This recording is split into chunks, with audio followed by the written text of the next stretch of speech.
Yeah. Yeah. No, Oh. I'm cool. Just those bar chords, man. The bar chords. Yeah. Anyway, excuse my pain and my lack of practice. It's a I state of should not be mind. crying over bar chords. No, man, we And talked about this. Yeah, man, I'm sorry.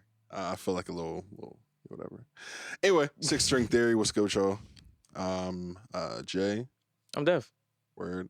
And yeah, we're here. We're playing guitar. We are playing guitar. We're not crying over bar chords. We're not. You know, definitely not. See, you gotta show me up, man. Oh.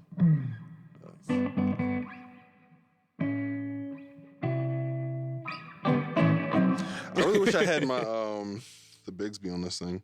Oh, the bigs. Yeah, it's not the same. Would you mod it, Yeah. or would you just keep it? No, because I feel like a Bigsby like just takes too much. Mm. Like, you have to actually drill into the guitar, I think, I feel like and it's because redo it. Bigsby is more like it's more subtle.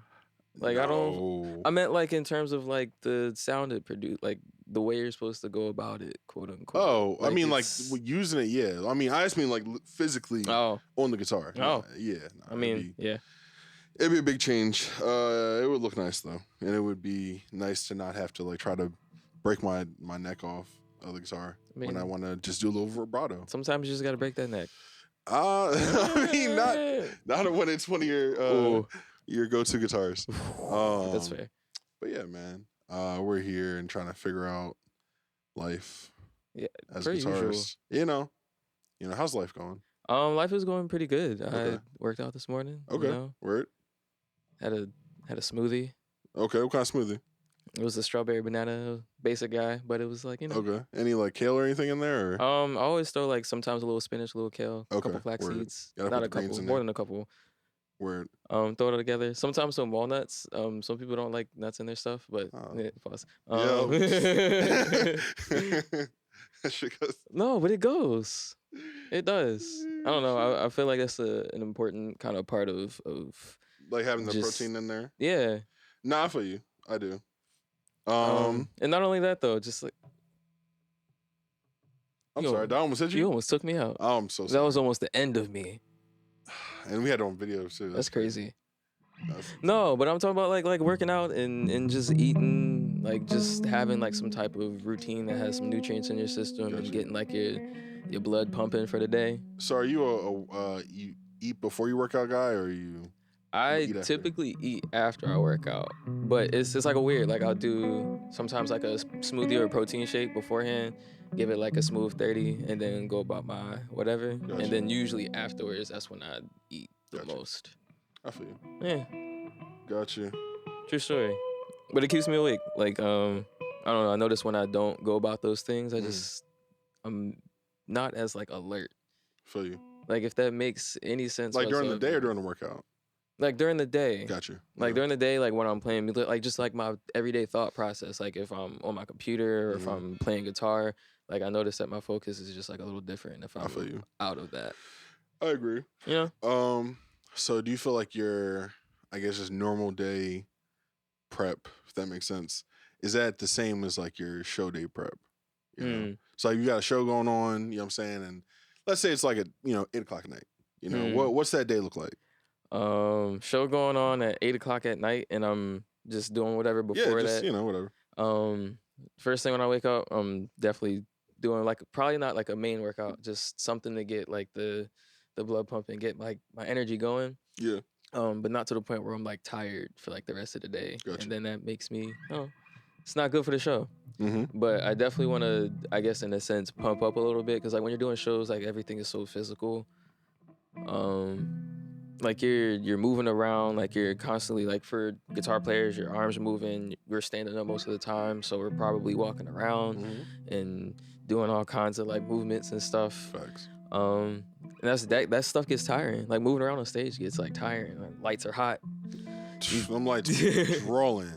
So I guess like one of the biggest things outside of like training for music stuff is just making sure that I'm like fit enough to be comfortable up there.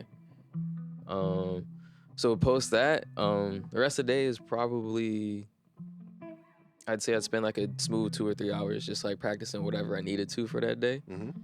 From there, I'd probably cool it for a little bit, for like an hour or two, just to keep my mind like a little free. Like you don't want to spend too much time focusing Facts. too hard. Like I don't know if that means anything, but you don't want to spend too much time. Nah, yeah, you never want to focus too hard on anything. Because I know, like when I think about a show, like I think too hard after a while, and I'm like, Okay. all right, what if this goes wrong? What if this Right, happens? What right. if this happens? Granted, you gotta like think about a couple of those things, but it's like, Not overthink. yeah. Yeah. And when I'd spend like, if I spent the whole day just constantly think about that, I'll probably make myself go crazy, and it won't go right performance I wise. feel you.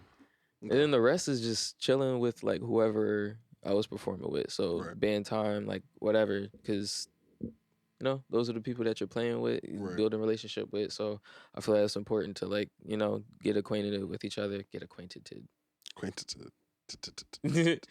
don't know, like make sure everybody's vibe is there, everybody's energy is there, like before you go on, because Facts. everybody might not have went through the same thing I did. Might have had like a weird whatever before the show, and then stuff is just like all awkward when you get on stage. It's like, nah, let's make sure everybody's Facts. here.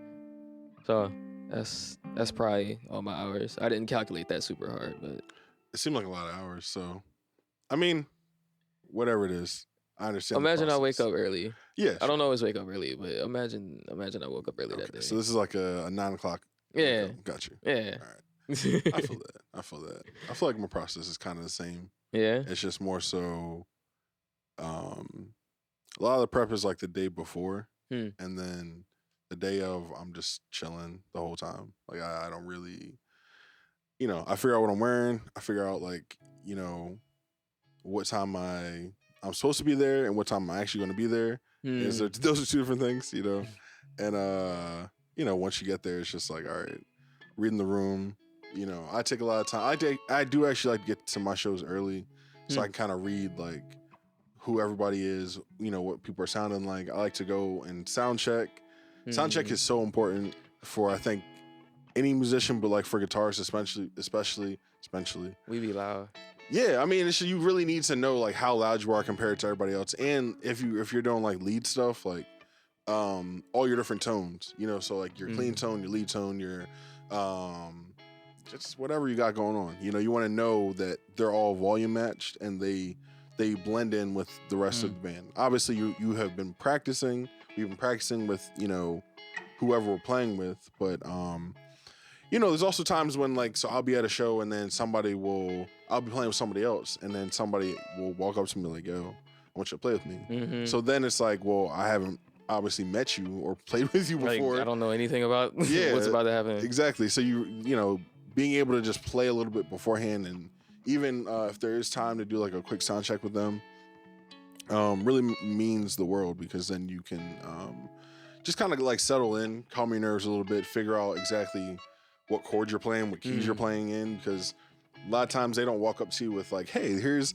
all my tempos and keys and chord changes. That's a really big one, because like I know like there was times where I've learned songs or thought I learned songs to like the max capacity, and then I would go and perform or go into like a practice session for a band, but they might have known the same song, but it was in a different key. And if you didn't really know anything about that, it's like your whole life, your whole situation is like a question mark. You're like, what's happening here? Like, if you weren't prepared for that or didn't understand those types of things, like it can put you in like the Twilight Zone, man. You just spinning, you fucking looking all crazy and shit. That's the thing. On stage though, it's like, on stage you definitely don't want to have that happen. In practice, it's really whatever. Like I would rather, a million times over, I would rather mistakes happen in practice than at the show. If it happens at the show, it's unforgivable. I definitely will be mad, for a while. And even myself, like I've had plenty of times where I was like so ready for something that I was too ready. Like you're saying, like you can't focus too hard. I was too ready, or I thought I was too ready, and just essentially messed up like big time, like as catastrophically as you can imagine. I was playing. Like, sorry, it was one time I was playing on, I think it was the joint in Harrisburg, and so I'm playing, and I'm like, imagine solo stuff doing happening, a diddle, and then my E string pops, and it like happens all the time. For whatever reason, when I solo, when I'm playing shows, my E string pops like probably 10 to 20% of the time. Like it's happened a lot. That's pretty high percentage. Yeah, it is. All right, it's probably not 20%. It's probably closer to 10%. 10%. Your string should never pop at a show. Yeah. So any percentage is terrible. It's not fun. But it popped at the show, and so yeah, for the rest of the show, I'm like, all right, well, I guess we're 5 stringing it. You know what I'm saying? And you figure it out, you adapt. You don't really make any faces or anything because you don't. The whole thing is you don't want the crowd to know what's going on. You want the crowd to just either be neutral or well, not neutral. You want the crowd to be on your side. Well, you want to yeah. So how do you think you're able to like mask that in a way? Like obviously you said don't show faces, but that's kind of hard when like something happens and a lot of times I'll turn around.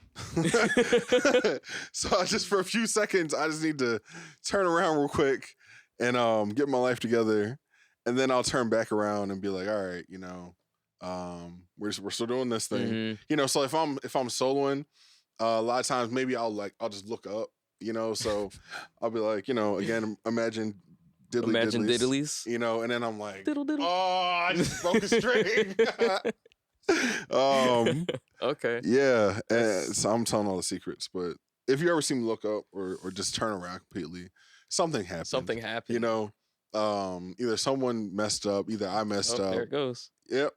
This is 3 episodes in a row. I think so. That's insane. I definitely will have. Make sure. I'm telling you. We should get a dedicated camera, like just one singular camera. Just because you're gonna drop it at some point. That's insane. That's not even fair. That's not on purpose. It's just like it's resting there. I get comfortable. All right. It's resting. Okay. Word. Well, speaking of shows, like, would you rather? Let's play a game. Would you rather have like a really, really like large venue and like a shitty crowd, or not shitty, like a crowd that just doesn't respond, or a small venue like a few people in the crowd but they're just going crazy, like everything you're doing they're vibing with, they're singing along to the show. Yeah, they're like that one guy. He's just like the one dude. Yeah. That's insane though. Like imagine you're just giving your all and there's one guy like yes. My guy. He's like some old head. Low key, I think it would be that one. I think I'd do the smaller crowd. Okay, so you would do the 5 people versus I do the 5 5,000. people, because even though I would enjoy like having like a massive crowd to play over or just perform for, I feel like if they're not into like whatever I'm doing or the energy isn't being like reciprocated, like I'm doing my thing and you're just kind of like there, not even like paying attention, you're just there. I don't know, I don't like that disconnect no matter how many people there are. So I feel like if it was 4 or 5 people or however small group, I would rather be with I'd rather be with a small group of people who like mess with me, who were like, all right, cool, I like the way he plays guitar, I like the way he does this, or I like the way the band sounds, or like I don't know, whatever it is that they like about it, like they like, and at least I know I have those few dedicated people, and that can be itself like a seed to get to, that big crowd. But at least by the time you get to that big crowd, it's a crowd that fucks with you and not for you. Okay, just there. Gotcha. You know what I mean? Yeah. Kind of like on like socials, like you can have like a lot of followers, but just because you got a lot of followers don't mean they're engaging. So I'd rather have that page that has 100 whatever, but they're really cool with me. Like they mess with my music and they're supporting me and things that I put out. They're just like excited for it. Whereas big old numbers, they're just like I'm just a statistic to them just as much as they're a statistic to me. That's interesting. Yeah, I feel that. I'm definitely going bigger crowd. Yeah. Despite everything that you said, forget all that. Yeah, because I mean, it's just the feeling of Because I just think that when I've played smaller venues, either the sound system is off or there's always something that's off. And the crowd can be Okay. awesome. And I guess I'm throwing see in what you mean, caveats, yeah. but like, I really do. I love when I can actually hear myself. I can actually go off in the way that I want to. That's I know fair. that everyone around can hear themselves and we're playing in sync. And, you know, you can't always dictate what the crowd's going to do. Like sometimes the crowd's just going to be whatever, right? But if you guys are in sync and you have a great time playing, you know, that's almost as important as, if not more important than having crowd response, you know? Because at the end of the day, I'm getting paid either way. So, you know, like, and I don't want to go there, but just being real, you know, like I would much rather have, I would much rather have fun and know that like you can have fun either way, but much rather have fun with the people that I'm playing with than be so worried about the crowd that's like, you know, if they aren't responding, then I'm not going to have a good time like here. Yeah. I've really never been like, I guess I probably used to be like that.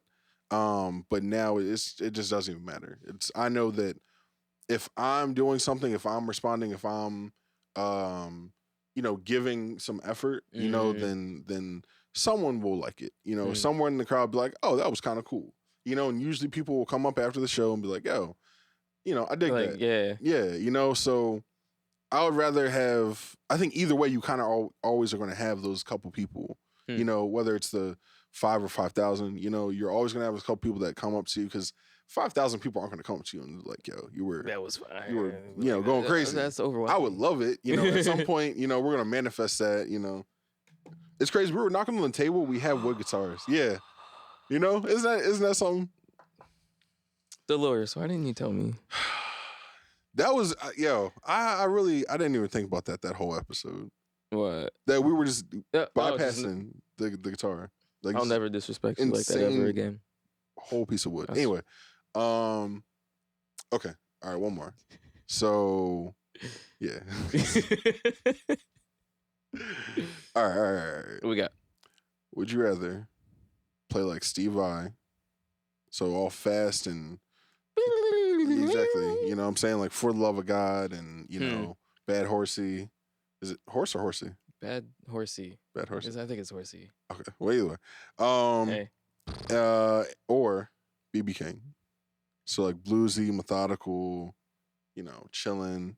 He has some, you know, speed sometimes, but you know, he's you know where BB is, you know what I'm saying? I know where BB is. It's like molasses. Oh, he is like molasses. Yeah. Like I don't know. That's just really, really, really. I think probably Steve Vai. Oh, it's ego talking. Is it ego? It might be ego talking. It's all right. I mean, I would do the same thing. I'm definitely not picking BB. Yeah, there's no way. No, it's I don't know the technical skill. I mean, not skill. Well, I don't know. The technical gap is just very, very different. Okay. Yeah. Okay. I would rather have like moments of both though, and that's what's making it hard. See, I know. I'm that guy. I hate being that guy. You can't. I know. That's why I started out with Vi. I was like, all right, if I'm gonna pick something, it's gonna be Vi. Right, yeah. But like, if I'm gonna get like that honest answer, it's like I would rather have both on the sense of like I believe there's a timing for everything. So there's times that you can play fast and all this technical and flashy and all this stuff, and it could just sound like nothing across. Of course, yeah.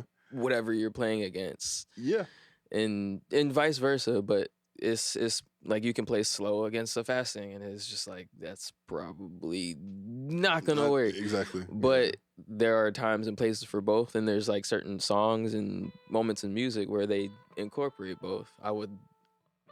A goal would be to be able to just possess the skills of both, and be able to be slow and intentional when I need to be, and be quick and speedy and witty when I need to be. I feel like that's everybody. That's right. You know, even though I agree with the answer, That's a very cop-out answer, I know. obviously. Okay, what about from the perspective? Because like you What? were a speed guy before, right? Yeah. So like there was like a I went time to where speed you guy, I were was a like speed guy. everything was about Oh, speed, yeah. and then there were times where Okay. even you were like, all right, This may not work for this specific situation. Yeah, I Like- mean, so yeah, I definitely was playing fast for the sake of playing fast, not playing to the music, Hmm. if that makes sense. So a lot of times, and I also wasn't as good as I am now, so I feel like that the- happens. over time, of course, you keep playing. Guess what's You get better. But no, I just feel like I would literally like try to just learn whatever I could play the fastest, and then I would only play that. Like I was talking about that one lick that I don't feel like doing that right now. I was so uninspired. Let me switch to the other tone, because then I might feel like playing something. Might feel. Yeah, this is like fast stuff. So, if you're doing like a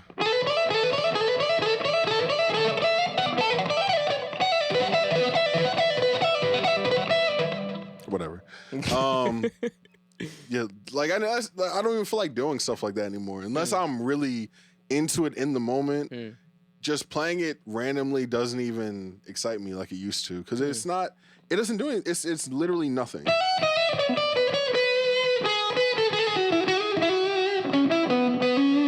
Like everything that I do now is a lot more measured, I guess. So like I'm doing a lot more interval stuff. Like if I'm literally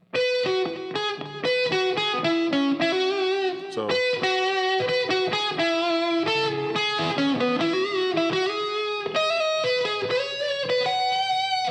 that fifth, I think it's like a third. Well, that's actually, it's a third.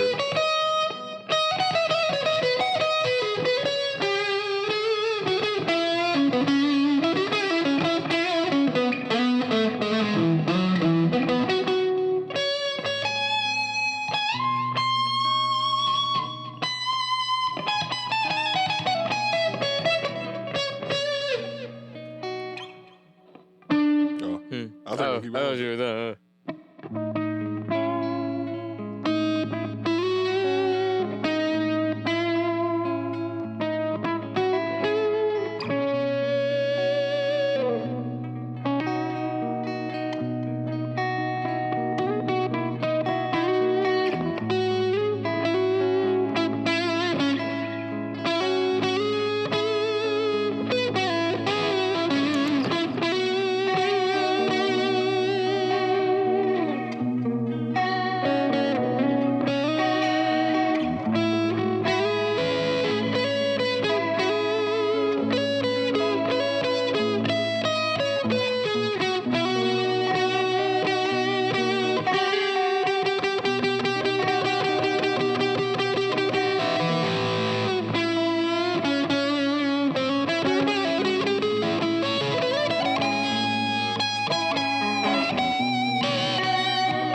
really want the feedback on that. Nah.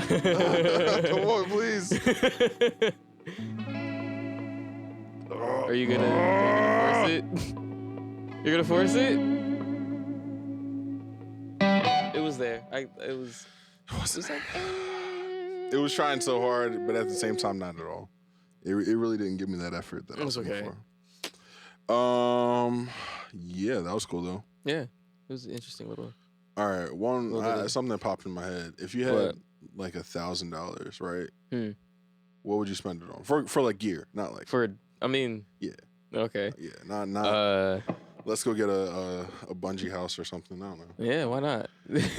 I mean, that'd be cool at a show, I guess. You know, it's like playing, jumping around, and you know, yep.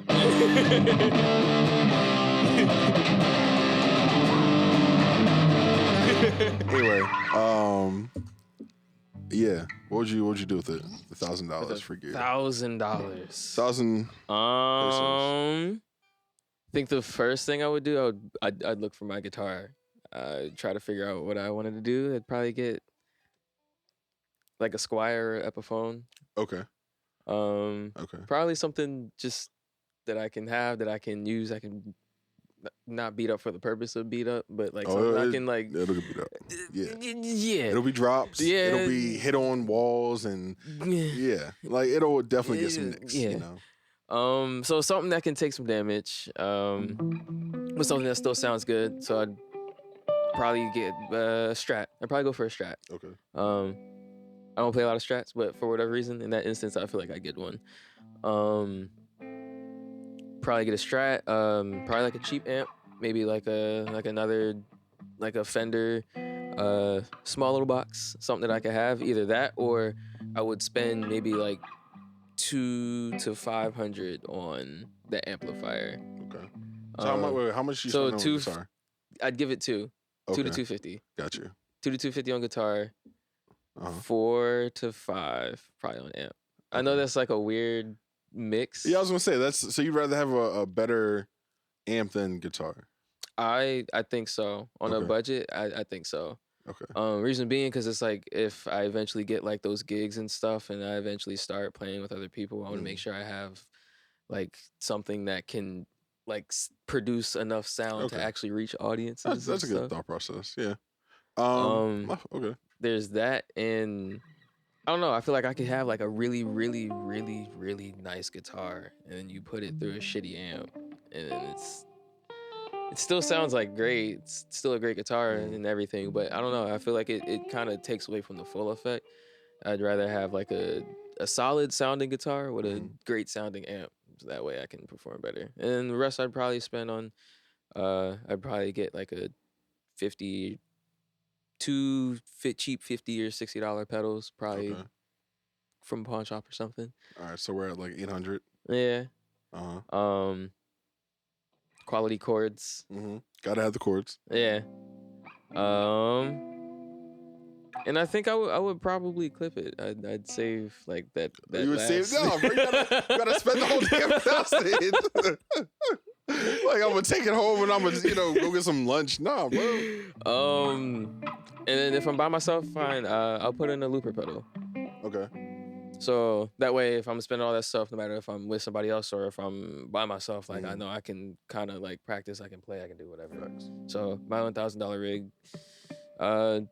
guitar, 2, amp, 4, 6. What else did I say? Say chords. Yeah, chords. Good chords. I'd spend at least $50 or $60 on them. Okay. Yeah, because they're not cheap. Yeah. Yeah. For like good quality chords. Good chord. Yeah. And then everything else will go to like the 2 pedals, the small accessories. So like maybe, daisy chain. Okay. I was gonna say definitely a bag of picks, maybe. Yeah, bag of picks. I don't know why I didn't think a bag of picks. I mean, because the way you've been dropping your picks talk. Maybe that's why I didn't think about it. Yeah, it's out of sight, out of mind. Finger picking more, so that's also true. Yeah, I guess for me, I need like picks are essential. I don't. Even though I was just finger picking it, it's not. It's whatever. Also, I'm classically trained, so I don't know why I don't do that, but. Anyway, yeah, that's a good use for $1,000. So, What about you? What'd you spend a K on? Or you just get $1,000 guitar? Nah, 'cause that doesn't make any sense. I definitely could, but I would see myself getting like a $400 to $500 guitar. So, Epiphone. Like I love this guitar. This is not a $400 to $500 guitar, but there's definitely versions of stuff like this that is closer to like that 400, 500 range. Like a high-end Epiphone. No. High-end Epiphones go for more. Like honest, like 7, so like 8. the red one is I think like 5 something. It was like 5 or 6. This was like 8 or 9. But anyway, yeah. So I would probably go for either like a used, like I actually probably would go for a used guitar. Because it's been played and it already has some of the wood grain changed a little bit, like how like when you play the whatever in the wood actually changes. Yeah, like there's oils from playing and like weathering and just existing, like all that stuff. Although, like thinking about someone else's oils makes me weird. Well, sorry.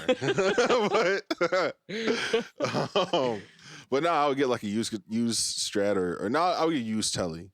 If I could find a used Telly for like $400 or $500, that'd be cool. Like a Mexican Telly or Mexican Strat or something. That's doable. I've seen around. Yeah, and then get a solid amp. There's like Vox amps or even like Line 6 amps aren't that bad. I had a Line. That was my first like bigger like amp. Word. Had like all the crazy effects and whatnot. I had the small one. It was a Line 6 Spider. It had 4 different channels. It was clean crunch. I remember this. Clean crunch, metal. And then for whatever reason, the metal channel was less distorted than the Insane channel. The Insane was like a lead channel. And it was just so much distortion. I never made that connection. Great. I was just like, Insane is just obviously this is just the max that you can. In my head at the time, I'm like, this is the max distortion that you can just have. Like ever in life, you can't have any more distortion than this. And I wasn't playing lead at the time, so it was just all chords. So when I played stuff in that, it was just just didn't make any sense. Not for you, but I think that it definitely, I definitely could do like, I would do like 800 between the amp and the guitar, and then buying some picks, definitely buying a few bags of picks. $10. The Jazz, yeah, like 10, 20. Yeah. What was it? The Ernie Ball, or no? What is this? Tortex. Tortex Jazz picks, Jazz 3, XL.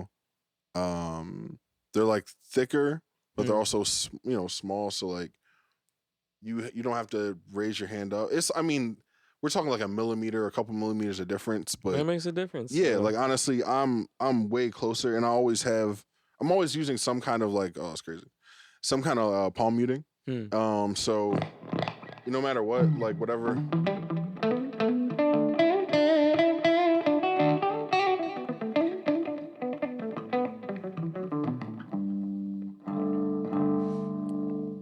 So whenever I play, I'm like right on my bridge. So it's almost like you play with a silencer on. Yeah, definitely. You know what I'm saying? Like, always. And yeah, bro, I don't know. I think that between that and then getting some good chords, I wouldn't even mess with the pedals. I would just get an amp that has like some onboard effects. Channels, yeah. Yeah, and then just kind of try to max it out there. And yeah, that'd be pretty much 1,000. Between that, like the amp, the chords, the picks, a tuner if the amp didn't have a tuner on it. I'm thinking real practical right now. But it's weird. Like we got tuning. I don't know. There's so many things. I feel like you could do so much with $1,000 now. Like at least now that I know like what you can get with $1,000, I'm like there's. Right. You can function a lot. That's like when you go for groceries for like the first time and you're like, wow, this is actually treacherous. But then you spend time like actually shopping after a while. You realize it's still treacherous, but then it's like you figure out how to, actually not spend $5,000 on groceries. Because it's real easy to spend a few hundred, on some stupid shit. You went in for a loaf of bread. Yeah, and you come out with like the whole store. Like all of it, the whole thing, just building on wheels. Hey.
Hey, my fault, bro. I'll be in there in a little bit. Like 20 minutes. All right. My fault. I'm leaving leave them right now.